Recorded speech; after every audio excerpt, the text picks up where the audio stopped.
Hello good morning friends, केम छो? मजामा?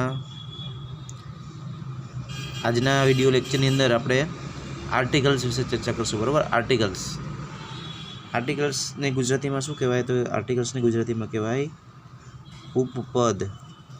बराबर, चलो आर्टिकल्स छे बराबर, तो एनो उपयोग क्यां थाय? आर्टिकल केटला प्रकारना होय? बराबर, एनी चर्चा आपणे आजना विडियो लेक्चरनी अंदर करवानी छे, तो खास ध्यानथी समझो। बराबर, હવે આર્ટિકલ પહેલાં તો કોની આગળ મુકાય? પણ આર્ટિકલનું જો નામ ગુજરાતીમાં કીધું ઉપપદ મીન્સ પહેલાંનું પદ, મીન્સ નામની પહેલાં જે આવે એને શું કહેવાય? તો કે આર્ટિકલ કહેવાય। નામની પહેલાં આપણે મૂકીએ, બરાબર, માનો કે એ એનનો ઉપયોગ કરતા હોય, ધનો ઉપયોગ કરતા હોય, તો એને આર્ટિકલ્સ કહેવાય। તો એક વસ્તુ ખાસ ધ્યાન રાખવાની કે જો નામ હોય ને, નાઉન હોય તો જ આર્ટિકલ આવે, જો નામ ન હોય તો આર્ટિકલ આવે નહીં। बराबर, आ ध्यान राखवानुं। हवे आर्टिकल छे बराबर, तो एना केटला प्रकार छे? आर्टिकलना मुख्यत्वे बे प्रकार छे। तमने कोई एम पूछे आर्टिकल तो घणीवार आपणे जवाब आपतो होय के 3 प्रकार छे। ए एन तो 3 प्रकार। मुख्यत्वे एना मुख्य प्रकार केटला? तो के 2 छे। कया कया? तो के डेफिनेट आर्टिकल ने बीजुं छे इनडेफिनेट, मीन्स निश्चित अने अनिश्चित। बराबर, आर्टिकलना मुख्यत्वे 2 प्रकार है, निश्चित अने अनिश्चित आर्टिकल। तो निश्चित आर्टिकल कोने कहेवाय? अनिश्चित आर्टिकल कोने कहेवाय? चलो, तो ए अने एन, ए एन छे ई अनिश्चित आर्टिकल छे, मीन्स अनिश्चित नाम होय एनी आगळ एनो उपयोग थाय छे। ध छे तो निश्चित आर्टिकल छे, जे निश्चित नाम होय तो एनी आगळ ध आर्टिकलनो उपयोग थाय। क्लियर? तो आर्टिकलना मुख्यत्वे 2 प्रकार छे, निश्चित अने अनिश्चित। अनिश्चित आर्टिकलनी अंदर कया आर्टिकल आवे? तो के ए अने एन आवे, ज्यारे निश्चित आर्टिकलनी अंदर आर्टिकल ध आवे। क्लियर? तो एमां आपणे पेલું समजશું।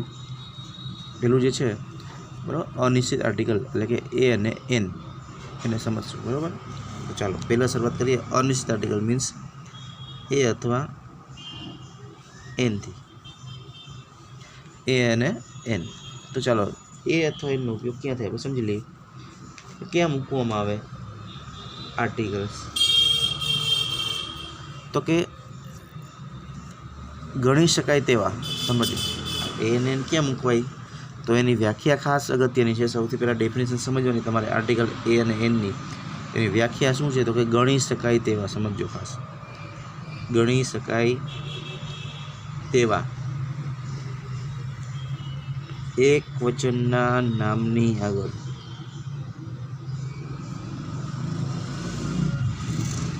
आर्टिकल ए अथवा एन मुकाय छे।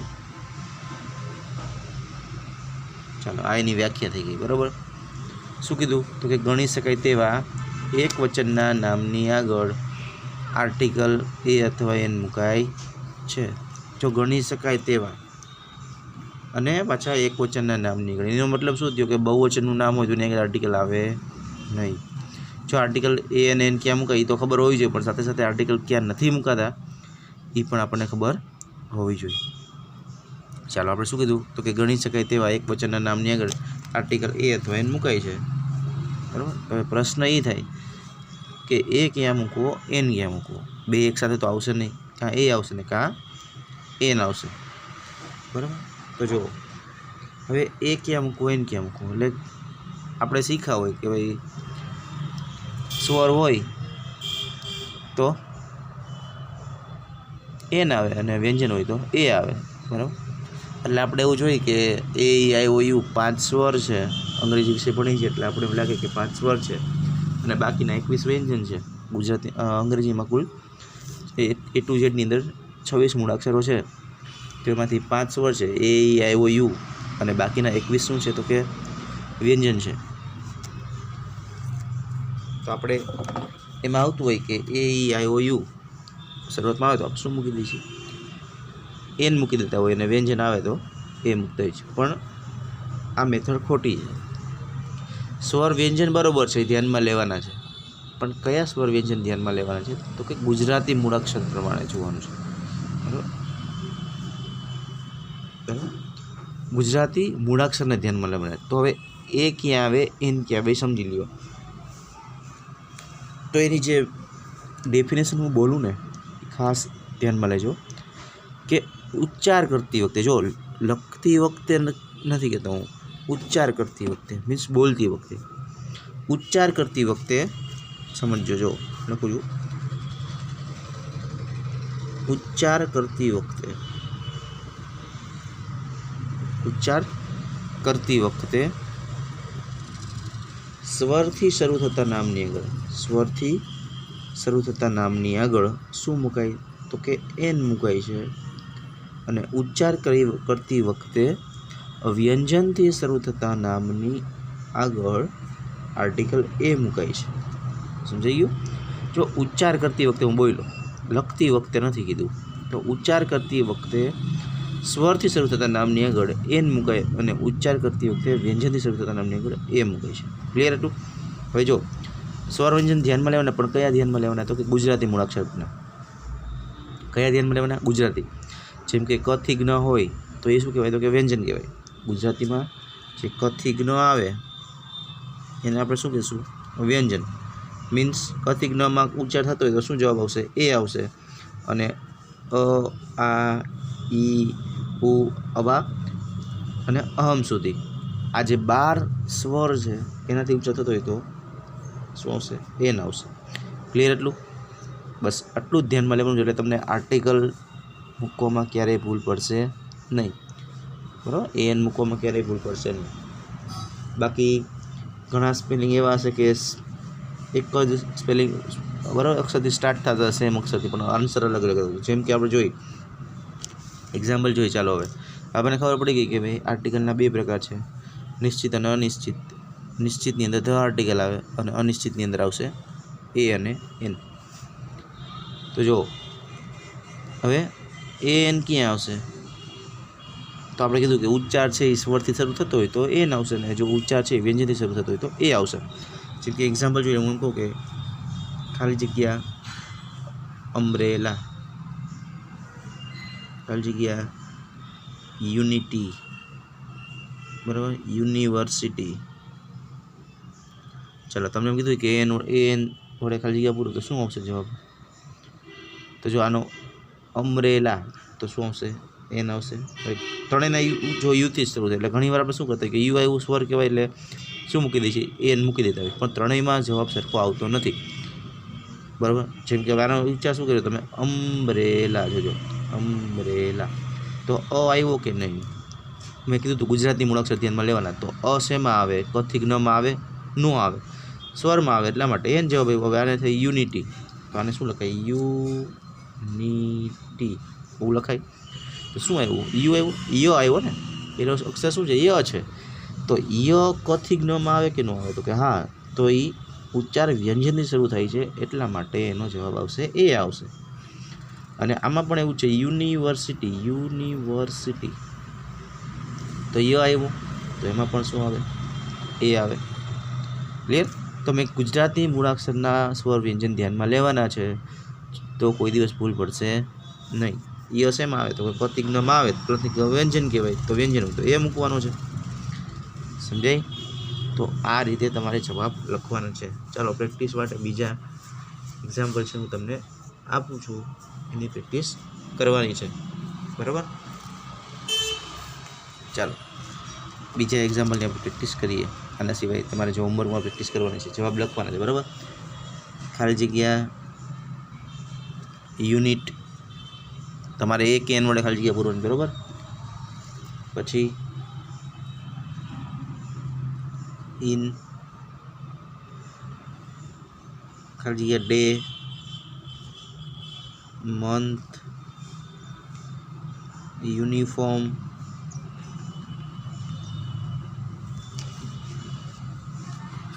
પછી એક્સરે, વન ડે, બરાબર. ઇઝી ટોપિક,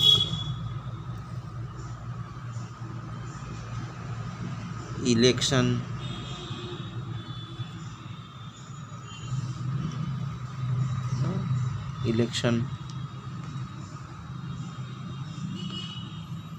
FIR,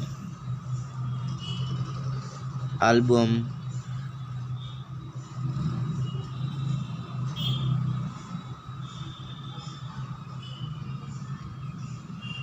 બરાબર. બોય, પછી લખજો SMS, એક્સપર્ટ,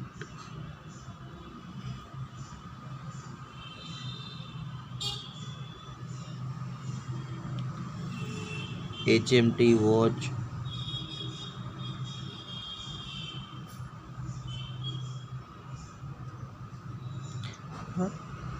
આટલા આન્સર તમારે હોમવર્કમાં લખવાના છે. બરાબર. બધાના જવાબ તમારે ખાલી જગ્યા પૂરવાની છે, એ અથવા એન વડે. આવડશે ને લખતા બધાને? તો આ રીતે તમારે આર્ટિકલનો ટોપિક છે, એમાં હેડિંગ મેં તમને જે લખાયું, વ્યાખ્યા ને આ બધું તમારે લખી લેવાનું છે વ્યવસ્થિત રીતે. આમાં હું લખતો હોય તો શોર્ટમાં લખતો હોય, તમારે વ્યવસ્થિત ડિટેલમાં વ્યાખ્યા લખવાની. જો અહીંયા જેમ કે મેં સમજાવ્યું, અહીંયા તમને કીધું કે ઉચ્ચાર કરતી વખતે સ્વરથી શરૂ થતા નામ, તો તમારે આટલું નથી લખવાનું, તમારે આખું લખવાનું કે ભાઈ ઉચ્ચાર કરતી વખતે સ્વરથી શરૂ થતા નામની આગળ આર્ટિકલ એન મુકાય છે, જ્યારે ઉચ્ચાર કરતી વખતે વ્યંજનથી શરૂ થતા નામની આગળ આર્ટિકલ એ મુકાય છે. આ રીતે ડિટેલ્સમાં વ્યવસ્થિત લખવાનું છે. બરાબર. ચાલો પછી એક્ઝામ્પલ લખી લેવાના છે બધા, એ અને એનના. બરાબર. એનો ખાલી જગ્યા પૂરવાની છે તમારે. તો આ વાત કરીએ આપણે આર્ટિકલનો જે પહેલો પ્રકાર હતો, બરાબર, અનિશ્ચિત આર્ટિકલ એની, એ અથવા એનની. હવે સમજવાનું છે આર્ટિકલ ધ, જે નિશ્ચિત આર્ટિકલ છે. નિશ્ચિત આર્ટિકલ શું કામ કહેવાય? કે નિશ્ચિત નામની આગળ આવે છે એટલા માટે. બરાબર. ચાલો સમજીએ હવે આપણે અનિશ્ચિત આર્ટિકલ, સોરી અનિશ્ચિત આર્ટિકલ જોઈએ, અનિશ્ચિત આર્ટિકલ જોઈએ. તો નિશ્ચિત આર્ટિકલ, તો હવે આર્ટિકલ ધ છે, બરાબર, એના ઘણા બધા ઉપયોગો છે. આર્ટિકલ ધ છે એના ઘણા બધા ઉપયોગો છે. જેમ કે હવે જો આ બીજું નંબર 2, બરાબર, કયા આર્ટિકલ જોઈએ છીએ હવે આપણે? તો કે નિશ્ચિત આર્ટિકલ. નિશ્ચિત આર્ટિકલની અંદર શું આવે? તો કે આર્ટિકલ ધ આર્ટિકલ છે, નિશ્ચિત આર્ટિકલ છે. હવે નિશ્ચિત શું કામ કે? તો કે નિશ્ચિત નામ હોય એની આગળ આવે. તો એનો ઉપયોગ શું છે? ઘણા બધા ઉપયોગો છે, એમાંથી એક પછી એક જોતા જાય. પહેલો ઉપયોગ છે, બરાબર, કે નદીઓના નામની આગળ, નદીઓના નામની આગળ આર્ટિકલ શું મુકાય? ધ. તો તમારે જો લખવાનું નંબર 1 કરીને, નદીઓના નામની આગળ, હું બોલતો જઈશ, તમારે લખતું જવાનું છે, નદીઓના નામની આગળ. બરાબર. જેમ કે પછી એક્ઝામ્પલ લખી લેવાનું એનું, નદીઓના નામની આગળ. ઘણા બધા ઉપયોગો છે એટલે, બરાબર, આર્ટિકલ ધના જ ઉપયોગ છે બધા. કે આર્ટિકલ ધ કેમ કહેતો? કે નદીઓના નામની આગળ આ પહેલો ઉપયોગ. એક્ઝામ્પલ લખી લેવાનું નીચે. એક્ઝામ્પલમાં જેમ કે ધ ગંગા, ધ નર્મદા. બરાબર. જો 2 એક્ઝામ્પલ લખજો, વધારે ન લખતા, કારણ કે ઘણા બધા ઉપયોગ છે એટલે. પછી નંબર 2 બીજો ઉપયોગ લખવાનો છે આવી રીતે. બરાબર. લખતા જવાના તમારે નદીઓના નામની આગળ. પછી બીજો છે મહાસાગરોના નામની આગળ. લખતા જજો, તમે નોંધ કરતા જજો. બરાબર. બીજો ઉપયોગ શું કીધો? તો કે મહાસાગરોના નામની આગળ. બરાબર. હું શોર્ટમાં લખીશ, તમારે વ્યવસ્થિત ડિટેલમાં લખવાનું છે એક્ઝામ્પલ સહિત. મહાસાગરોના નામની આગળ. એક્ઝામ્પલમાં શું આવશે? તો કે the Pacific ocean, the Pacific ocean. પછી હિન્દ મહાસાગર છે તો ધ હિન્દ ઓશન. આ રીતે. પછી જાણીતી પર્વતમાળાઓના નામની આગળ બીજો ઉપયોગ કરીને લખવાનું છે, પર્વતમાળાઓ. પર્વતમાળાઓના નામની આગળ. જો પર્વતના નામ નથી કીધું, પર્વતમાળાઓ કીધું છે, એટલે ધ્યાન રાખવાનું, ભૂલ ન થાય. તો એના એક્ઝામ્પલમાં શું આવે? તો કે ધ આલ્પ્સની પર્વતમાળા તો આલ્પ્સ, ધ હિમાલયાસ, બરાબર, હિમાલયની પર્વતમાળા તો ધ હિમાલયાસ, અરવલ્લી. આ બધા તમે જવાબ લખી શકો. પછી તો ગિરનાર નહીં આવે, કારણ કે ગિરનાર પર્વત છે, પર્વતમાળા નથી. એટલે ધ્યાન રાખવાનું, બરાબર, કે આમાં ભૂલ ન થાય. તો પર્વતમાળાઓના નામની આગળ કીધું છે, તો પર્વતના નામની આગળ નથી કીધું, એટલા માટે. પછી તો કે ખાડીઓના નામની આગળ, ખાડીઓ, બરાબર, ખાડીની ઇંગ્લિશમાં શું કહે તો કે બે, મીન્સ ખાડીઓ, તો કે તો બે ઓફ બેંગાલ, આપણે કહે ને બંગાળની ખાડી, તો બે ઓફ બેંગાલ. પછી આપણે તો બે ઓફ ખંભાત, આપણે કહીએ ખંભાતનો અખાત, તો બે ઓફ ખંભાત. તો ખાડીઓના નામની આગળ, બરાબર, એને એક્ઝામ્પલ લખીને હું બોલ્યો એ, તો બે ઓફ બેંગાલ અને તો બે ઓફ ખંભાત, બરાબર, બે એક્ઝામ્પલ. પછી રણના નામની આગળ, રણના નામની આગળ, રણના નામની, તો એક્ઝામ્પલમાં શું છે તો કે તો સહારા, તો રાજસ્થાન, ડેઝર્ટ ઓફ રાજસ્થાન, બરાબર, કચ્છ ડેઝર્ટ, લખી શકો કોઈ પણ બે એક્ઝામ્પલ. સહારા ડેઝર્ટ, આગળ તો લગાડવાનું બધામાં, બરાબર.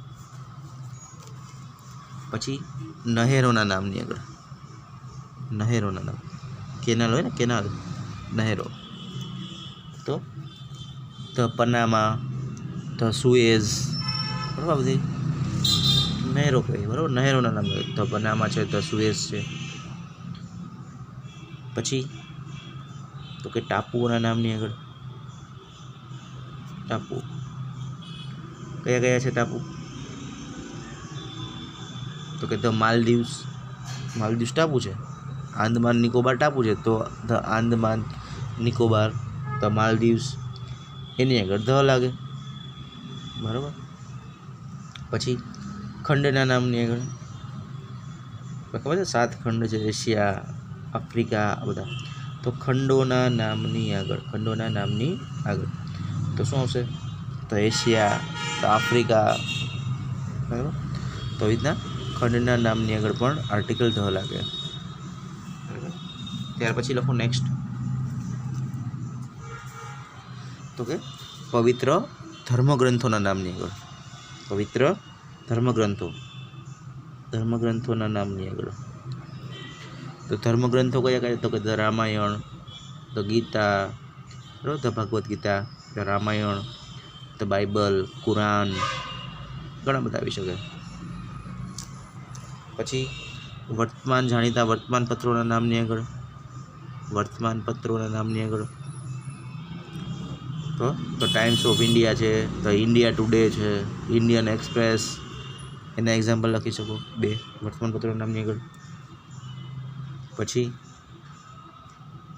તો કે દિશાઓના નામની આગળ, દિશાઓ, જેમ કે ધ ઈસ્ટ, વેસ્ટ, બરાબર, નોર્થ, સાઉથ, આ દિશાઓના નામની, એની આગળ પણ શું લાગશે તો કે ધ, એને એક્ઝામ્પલ લખી લેવાનું છે. દિશાઓના નામની આગળ આર્ટિકલ ધ લાગે. ત્યાર પછી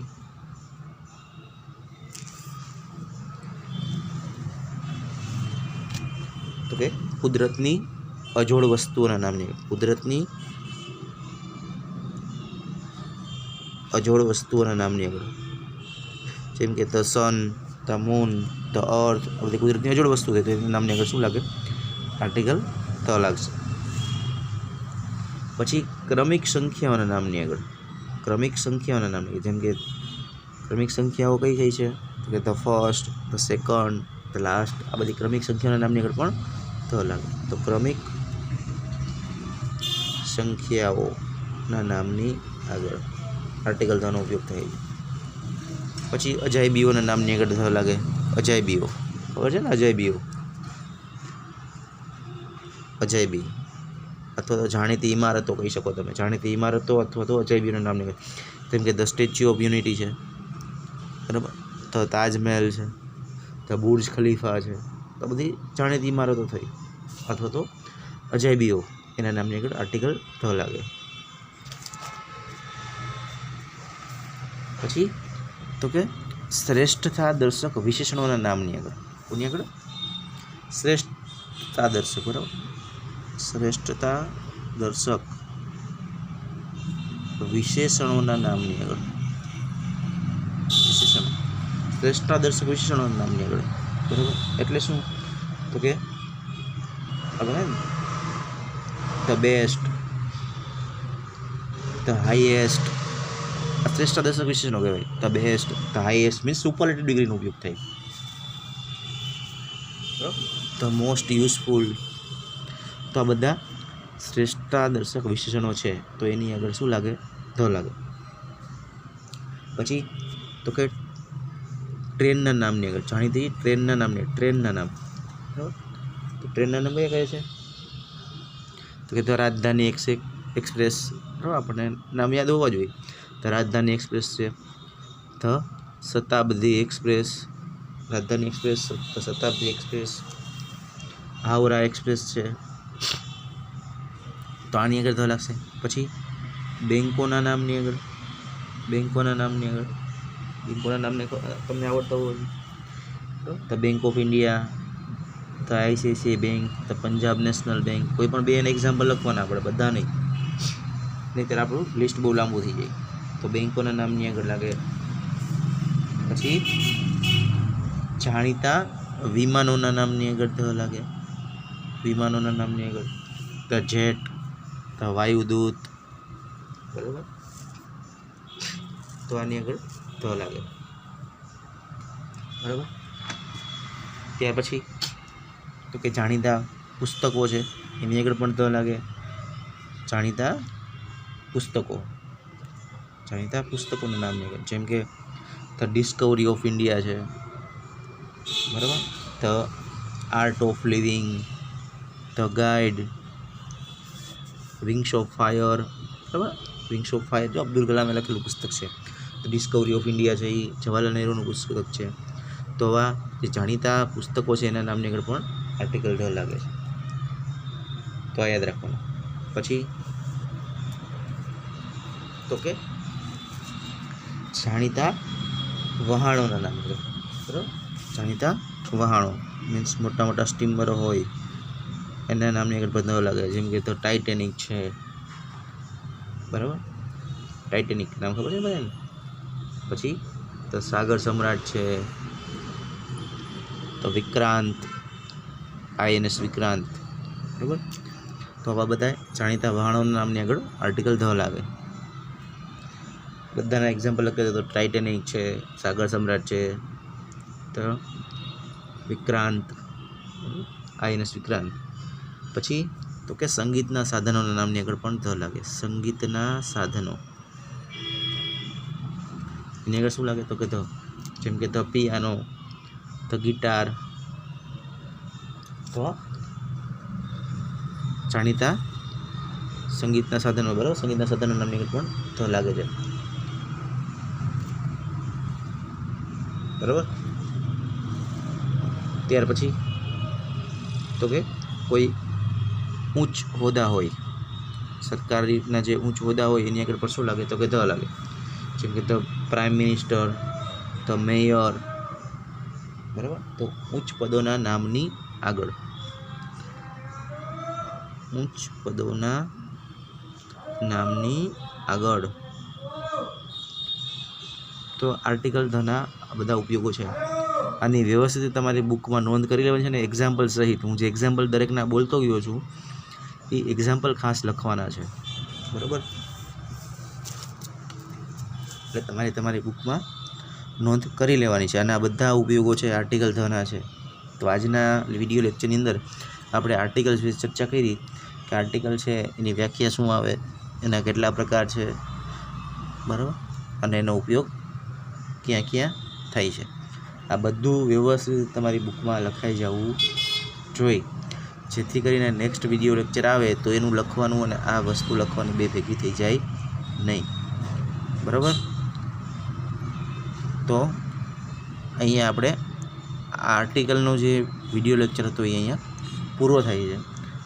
તો અહીંયા સુધી આપણે રાખશું.